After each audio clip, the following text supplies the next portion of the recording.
నమస్తే, నేను మీ జనం టీవీ శంకర్.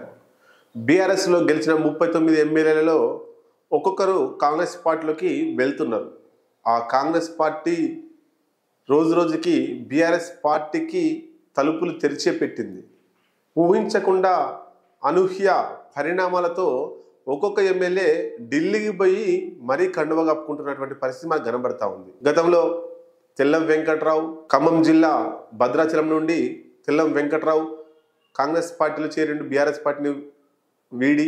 అట్లాగే దానం నాగేందర్ ఖైరతాబాద్ నుంచి, అట్లాగే కడియం శ్రీహరి గన్పూర్, పోచారం శ్రీనివాసరెడ్డి బాన్సువాడ, జగిత్యాల ఎమ్మెల్యే సంజయ్, ఈరోజు కాళ యాదయ్య చేవెళ్ళ నుండి కాంగ్రెస్ పార్టీలోకి వచ్చిండు.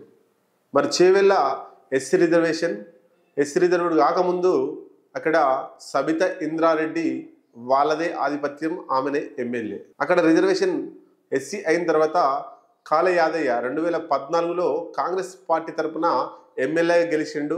తర్వాత బీఆర్ఎస్ అధికారంలోకి వచ్చిన తర్వాత 12 మంది కాంగ్రెస్ అభ్యర్థుల్ని బీఆర్ఎస్ లోకి గుంజింది. దాంట్లో కాళ యాదయ్య కూడా ఉన్నాడు. 2018లో 2023లో బీఆర్ఎస్ పార్టీ తరఫున కాళ యాదయ్య ఎమ్మెల్యే గెలిచిండు. అంటే హ్యాట్రిక్ గా విజయం సాధిస్తున్నాడు కాళ యాదయ్య చేవెళ్ళ కాన్స్టిట్యున్సీలో. మరి ఉన్నట్టుండి అనూహ్యంగా గత కొన్ని కార్యక్రమాలకు దూరంగా ఉంటున్నాడు. బీఆర్ఎస్ పార్టీ చేపట్టేటువంటి కార్యక్రమాలకు కావచ్చు, లేకపోతే ఆ అధినేత ఇచ్చేటువంటి సమావేశాలకు కావచ్చు, కాళ యాదయ్య దూరంగా ఉంటున్నాడు. అప్పుడు జనంలో టాక్ వచ్చింది కాంగ్రెస్ పార్టీలోకి పోతున్నాడు కాళ యాదయ్య అని. మొన్న జరిగినటువంటి కేసీఆర్ సమావేశం కూడా పోలేని పరిస్థితి కాళ యాదయ్య. అట్లే మరి ఇవాళ చూస్తే తెలంగాణలో మునిగి ఢిల్లీలో తేలిండు కాళ యాదయ్య. ఎవరి ముందు?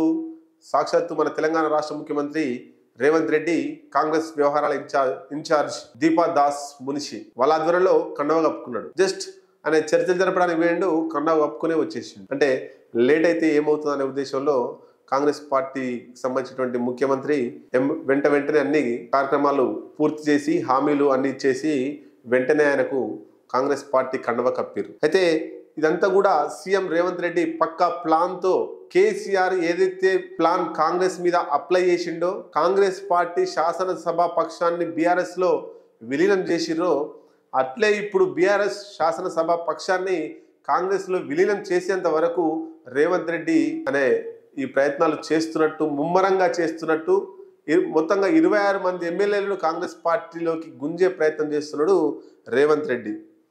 మరి మరింత ఎక్కువ మందిని బీఆర్ఎస్ పార్టీ నుండి కాంగ్రెస్ లోకి లాగడానికి ప్రయత్నం చేస్తూ ఉన్నాడు. ఈ ప్రయత్నం ఎందుకు? వచ్చే 2 రకాల ఉద్దేశాలతో రేవంత్ రెడ్డి కాంగ్రెస్ పార్టీలోకి ఆహ్వానిస్తున్నాడు. ఒకటి, బీఆర్ఎస్ అంటే కేసీఆర్ చేసిన దానికి ప్రతీకారం తీర్చుకుంటున్నాడు రేవంత్ రెడ్డి. 12 మందిని లాగిండు, బీఆర్ఎస్ లో కాంగ్రెస్ శాసనసభ పక్షాన్ని విలీనం చేసిండు. అంటే కేసీఆర్ చేసిన దానికి రేవంత్ రెడ్డి ప్రతీకారం తీర్చుకుంటున్నాడు.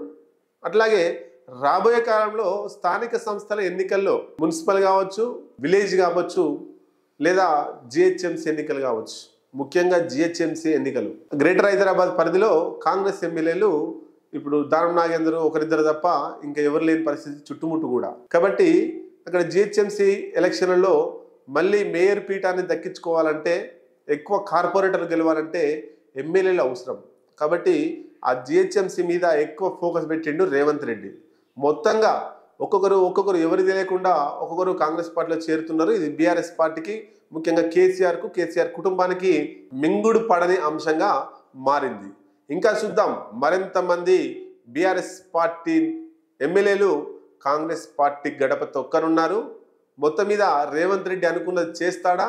బీఆర్ఎస్ మొత్తం నామరూపం లేకుండా పోతుందా అనేటువంటిది రాబోయే కాలంలో చూడాల్సిందే. దీనికి అడ్డుకట్ట వేయడానికి కేసీఆర్ ఏమైనా ప్రయత్నం చేస్తున్నాడా అంటే, నిన్నగాక మొన్న సమావేశం పెట్టిండు బీఆర్ఎస్ ఎమ్మెల్యేలతోటి.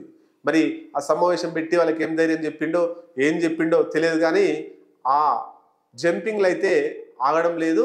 మరికొంతమంది బీఆర్ఎస్ పార్టీని వీడి కాంగ్రెస్ పార్టీలో చేరడానికి కొంతమంది చర్చలు ముగిసినాయి, కొంతమందితో చర్చలు జరపాల్సి ఉంది. ఆ చర్చల అనంతరం ఇంకా కొంతమంది మళ్ళీ కాంగ్రెస్ పార్టీలోకి పోయే అవకాశం ఉంది.